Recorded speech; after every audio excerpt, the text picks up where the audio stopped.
This week, we're bringing you yet another installment, our Swimrun 101 series. This one, 5 mistakes to avoid in your first swim run.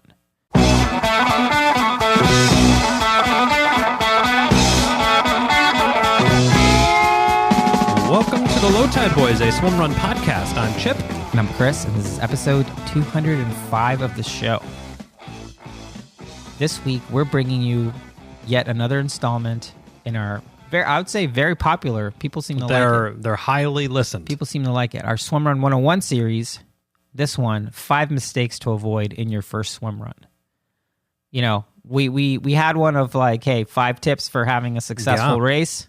Now we're sort of flipping that, not being negative, but just want people to be prepared.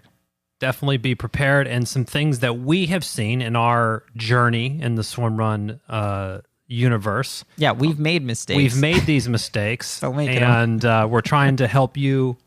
Help us help you. This is what this episode could be. Yeah, you know, and this is, I feel so strongly about this. It's like no one says that you need to figure this out on your own. Yes. One of the genesis of this entire show, this enterprise, this media, enterprise, media empire that we run here in our corner of the Swimrun internet. And garage. And Chipper's garage. It's not even the whole garage. It's just a part of the corner of it.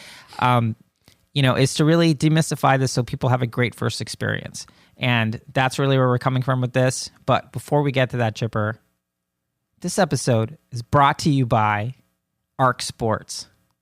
Yeah. So we have to be vague, but you should make sure you're tuned to our Instagram account. Yes. Because there is something big coming. It is so mega. We're super stoked about it. Yeah. We're super stoked about it. Arc Sports reached out and they're like, hey, we're releasing this new product. We want you guys to help us hype it up. We said yes. I said, of course, we'll do that Absolutely. for you. We love Arc Sports. They're the first company ever to come on our show. First people to respond to a DM. Yeah. So they have a special place in our heart. Exactly. But yeah, make sure you're checking our Instagram and Arc Sports' Instagram when this episode comes out or soon after. Goodness. There will be some goodness there. Goodness and gracious. Once we get our hands on said product, yes. you can darn well be sure we'll give it a proper reviewing, as we usually do. For sure. But enough with the vagaries. Let's get into some facts here, some cold hard facts, and these are mistakes here. Yeah. So we've sort of broken this up to 5. We say 5, but it'll probably end up being a little bit more once we pontificate. Yeah, there's a 2A in there. There's some themes in there, but the first chunk we're kind of gonna go on is preparedness and how to be prepared for that, because we do see that at a lot of these races, that's their biggest concern is, oh, can I handle the swimming? Yeah. Can I handle this? What does this look like? So right. The preparedness is some of these here. And we'll just start at the top here with number 1, not swimming enough. Yep, for sure. This is we hear this a lot. We've experienced this as swim runners when we started out. Our biggest regret and the thing we always tell people is make sure you're swimming. If you're already swimming, keep it up, add some intensity. There's things you can do. If you're not swimming, the sooner you start, the better. We've said this so many times on this show. It's like, to have an awesome first swimming experience, it helps not to turn it into some ordeal. And ordeals tend to happen in the water. Yeah, and I think this may be an artifact from triathlon a little bit, is like, because it is the third discipline, is the shortest one, it's the least amount of time. I feel, I'm certainly speaking for myself as a triathlete, was like, oh, the swimming, like, I'll just do the bare minimum to get through it. Right. I feel like you kind of want to flip that on its head a little bit for swim run, and you want to be a little bit like, feel like you have a good sense on swimming, that you're in the pool maybe 2-3 days a week if you can. Yep. I would say the totality of the yards, you don't need to strive for a certain number of yards. I feel like having frequency and comfort and familiarity in the water is what will bring you the most joy for your swim run. And if you're time crunched, like you're a busy person, but you still want to do swim run, I would say over-indexing on swimming over running even, because you can always sort out the running. You can always walk, but you can't just like hang out in the middle of the Portland Sound. That's being true. Like, oh man, I got to finish this thing. Yeah, absolutely. And I will say, and we've heard this from many of the great coaches that we've had on the show over the years, swim fitness translates exceptionally well to run fitness there. So you could over-index on swimming, as Chris was saying, and that will translate very nicely to the run there. So don't be afraid of the pool. Go find your local masters club. Let's do it. Go sign up for the Tower 26 plan, whatever it takes to like send you into a swim mode. Embrace it. Yeah. Embrace it. For sure. Number 2 is basically, well, again, this is in the area of preparedness, but number 2 is not practicing in your full kit, which I think we can expand that to being not practicing swim running. So before your race, you should, if at all possible, put on the full kit, swim in your shoes, go through the motions, because it's gonna move really quickly on race day, especially your first one, and there's just a lot of little things to fiddle with. So the more comfortable you are with the business of Swimrun, if you will, and the transitions helpful. And the kit. Oh. And we have videos on this on our YouTube, so be sure to head over there and check those out. But this is what brings a lot of people for the shakeout swim runs that we do, or the clinics or whatever that are happening before the swim runs. That's a great time to work through those. But you can also do that the week before. It doesn't have to be a huge ordeal workout. It could be a little 30-minute thing where you have your kit on and you're like, okay, how do I move my buoy out? Let me try to do that a little faster. Mm-hmm. Just working through some of this stuff. And on that note as well, it definitely, we feel like it's a mistake not to be wearing a swim run wetsuit. This would be 2A. So our first, I think, not investing, borrowing. There's tons of Low Tide Boyz, loaner program. There we go. The swim run swap almost meet. Fully subscribed. We've actually been getting suits back, people, which is very, very awesome.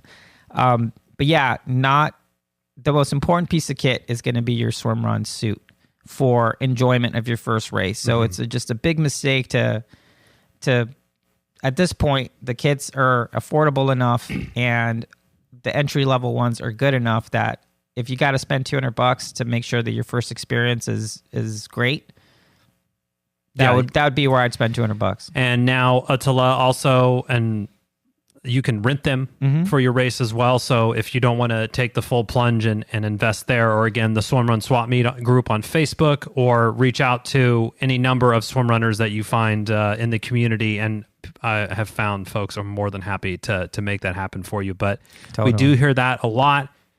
What should be, do I need XYZ kit? I feel like we feel confident in saying it's a Swimrun wetsuit is a good investment for you. Yeah, and I think it was earlier this year on a gear talk we revised our standard opinion, which is like, oh, just see what you have in the house. If you have a triathlon, just cut the arms. No, it's like we're not giving that advice anymore. Yeah, get a Swimrun, at least a Swimrun wetsuit. Best bang for your buck. Plus, you can wear it for like Halloween and stuff. You can do a bunch of other stuff. There's plenty of cool things you can do with the Swimrun. You'll look really cool in it. Just trust us. Now going on to number 3, this ties into the other previous 2 tips we have. For sure. But if you see swim runners around, you'll notice there's a lot of things. They got the buoy, they got the paddles. I think some people, a misconception or a mistake that we see folks make is paddles, bigger is better. We're here to say no. Don't do it. Don't go too big too soon or ever.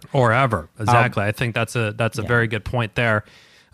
Use what paddles you're using now in terms of that size, and that would be totally fine to be using. Or I think we're okay recommending that if you have never trained with paddles and you have a race coming up in a short amount of time, just do the race without the paddles. It's totally fine. Paddles, yeah. So there's no reason to go out and try to buy some big ones. What we have heard, obviously, that's bad for your shoulders there. Moving up too big, you're gonna have some sore shoulders, and you're gonna be pretty smoked there. Yeah, it's gonna be a smoke show. You don't want that, especially for your first swim run. I experienced a smoke show. Our first swim run at California Swim Run. Like after that first swim, I was like, oh, my shoulders are barking. And it's like, this thing just started, and it's only like 7 miles long. I don't think we were using any. We hadn't been training, certainly. We haven't been following our own advice right now. We certainly weren't swimming enough. That's true. And we were probably using the paddles when we really didn't need to. So for sure, use paddles. Yeah, be conservative. Be conservative with the paddles on that front. Yep. All right, moving on. So number 4 is not having a plan. Now, there's 4A, 4B, so just go with us on this. It's like not having a plan in terms of a race strategy, not being familiar with the course, not thinking about what you're going to do fueling-wise. Are you communicating with your partner? Or even like partner selection, you should have a plan about that. Are you going to be compatible during a race? So not having a plan is just a big mistake going into your first race because, like we were saying, it goes by really quickly. There's a lot of stuff going on. Courses are difficult. There's no super easy swim run out there. Yeah. So the more energy you have to spend on these activities kind of detracts from the experience. Yeah, and approaching this as an adventure, and like any good adventure, it's good to have a plan and an understanding of what you're going to do. So if that is to, hey, I just want to finish and have a great time and have a really great experience out there with my partner, that's your race strategy. And if you both have a plan and that's your plan, congratulations. You don't need to worry about that. You got that sorted. Obviously, being familiar with the course is really helpful to not make any errors and feel really confident. And when you're moving through nature along this course, you do go through some remote and rural areas. Not everything is expertly well marked, like you might have experience maybe on a trail run or a road marathon or a triathlon, certainly. So you need to have a general understanding of, okay, these legs are this much and I should be running here and swimming here and kind of have a good sense of it. You don't need to be rambling it off in your head exactly. But this is where also you can mark on your paddles those distances there. We have some episodes on that sort of thing. Yeah, and shameless plug to ourselves. Yeah. We have a ton of course preview episodes out there. If it's your first swim run that you're doing, it's possible if it's one of the bigger ones in the U.S. that we have it, even some in Europe. We're continuing to try to do more of those because we think they're super fun and it sort of satiates our FOMO for not being able to go to these places. But there's just get as many resources as you can. Ask people on Facebook or on Instagram who might have done the race before. Ask the race directors for stuff. Yeah. Like going in blind, obviously you can have a great race and all that stuff, but if we're trying to optimize for a great experience, be prepared. Yeah, and absolutely. It doesn't just go to the actual map of the course, but the terrain and what is the swim's going to be like, and taking a look at last year's race photos and sort of saying, okay, I see how the trails are looking here, or, pay attention to the course briefing and the race briefing when that time comes there.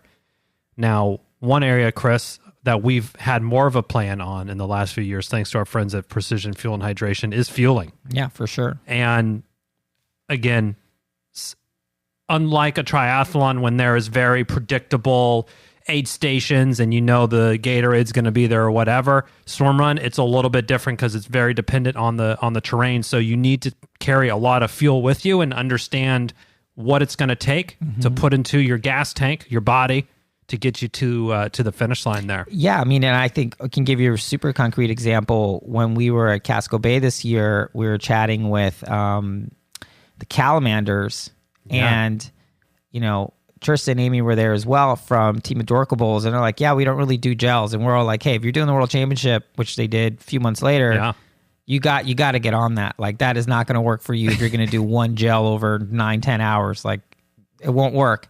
And to their credit, they listened and they started working on their fueling strategy. But that's one where it's like, if they would have not communicated with anyone, that would not have been a good experience. But absolutely, they're wise to listen. We have many episodes around fueling. We have Andy Blow, the co-founder of Precision Fuel and Hydration. Head on over to Precision Fuel and Hydration. They have a fuel planner on there, so you can actually put in. They know about Swimrun, so +1 for PFH there. But you can put in your race, the distances, how long it will take you. It'll actually split out and say, hey, you need this many gels and this much hydration powder and that sort of thing. So really good. Maybe that's not the gospel that you take, but it'll certainly give you a really good place to start experimenting with and understanding what works for you and what doesn't. Definitely. Plus, through the end of the year. Oh, yeah. And the year is 2023. Just use the code LOWTIDE23 to save 15% off your first order. That's what I'm going to do. So, yeah. And then the other note here is having a plan with your partner as well. We've had many partner episodes as well, partners' experiences. We've shared our own experiences, but really having strong communication and really being on the same page about what your goals are for the race and have a plan is really going to unlock the best experience for you, because if Chris is shooting for the top step on the podium and I'm just looking to do GoPro videos and getting high fives and taking selfies out there, we're probably not going to have a great experience if we have wildly different goals. So make sure you're on the same page. Don't make that mistake. Don't make that mistake. Yeah. The final one we're going to talk about is being too focused on time and pace. Now, we're being both very literal, but we're also being, very figurative here, because it's like, you're supposed to have fun. It's supposed to be an adventure. If you're hyper focused on like, oh, I'm running 10-minute pace instead of 12, instead of 8-minute pace or whatever you're shooting for. That's, again, this whole episode is about optimizing for a really great positive first swim run experience, or, if you've already done some, like just better swim run experiences, and just being hyper focused on time, pace, place in the race, like where you think you might be podiuming or not. If you're competitive, that's great, good for you. But again, if we're optimizing for the experience, obviously wanting to do well and move through nature quickly, we enjoy it. We think it's fun. It's a great way to experience swim run, but it's not just about that. It's not a time trial. Absolutely. And if you're trying to guess, oh, this is going to take me this long, newsflash, it's going to be a little bit longer than you expect, and you won't be able, just the nature of the sport, you won't be able to drop your 7-minute mile heaters out there on the runs. Something's going to come up. You do have someone attached to you with the tether. You're on the trail. There's transition. So it'll be really, if that's your main focal point of what like success looks like for you, you're kind of setting yourself up to not have a great time. Yeah, you're not giving yourself a lot of options. And that's where kind of like 5A comes in to that as well. And we've mentioned this before is, the mistake, people think that swim runs are going to be like exact distances, like a road race or a triathlon, where the aid station is an exact place at the exact kilometer or mile marker. Swim run, you're going through mostly desolate, woody, weird terrain. Everything's kind of ish. The swims might be long, the swims might be short, depending on tide, water level, all kinds of stuff, right? So not going into it.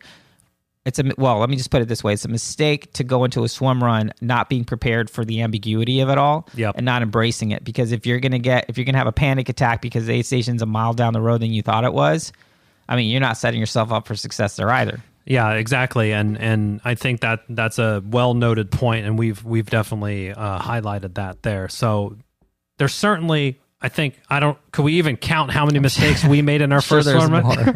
I'm sure there's more than 5 here. We've made a lot of these ourselves, but we also want to make sure that you're not making a ton and you're having a good time for your first swim run. So if this is your first exposure to the Low Tide Boys, be sure to check out our Swim Run 101 content. We probably have a dozen, at least, of those episodes now, covering a lot of the basics, gear, training, fueling, nutrition, all you can think about there. We also have Swimrun 201. So if you're feeling like, hey, I got a pretty good handle on this, I want to level up, that's where the 201 comes in. It's sort of the next level stuff. Yeah, tactical. The tactics, Swimrun unlocking, Swimrun flow, Swimrun hieroglyphics. Actually, that might be a 101. I don't remember. I think it is a 201. Is it? I think so. How to use the tether to be more effective. It's just some really out there stuff. We can't help it. We love it too much. But anyway... And I think I'm gonna give a bonus mistake. Oh, bonus mistake. A bonus mistake. Okay. Hold on to yourself. Not tapping into the swim run community to help answer your questions. And whether that's sending the Low Tide Boys an email or getting on one of the Facebook groups there, or reaching out to one of the many very experienced swim runners that we have on Instagram or Facebook or whatever. Everyone that we've come across is more than happy to share their experiences and really try to help you have a really great time. So it would be a mistake not to tap into the community to help yourself have a great time on that. That's a good bonus one. Thanks. We didn't talk about it before. It's a show. That was good. That was off the good. top of the note. Yeah, that wasn't in the production meeting. That was great. All right. That was great. Yeah. So with that, New Year's coming up. We hope people are signing up for swim runs. We hope you're signing up for your local swim run and taking a challenge that might be daunting, but you can train for it and be ready for it. And yeah, you'll have a great time. You will.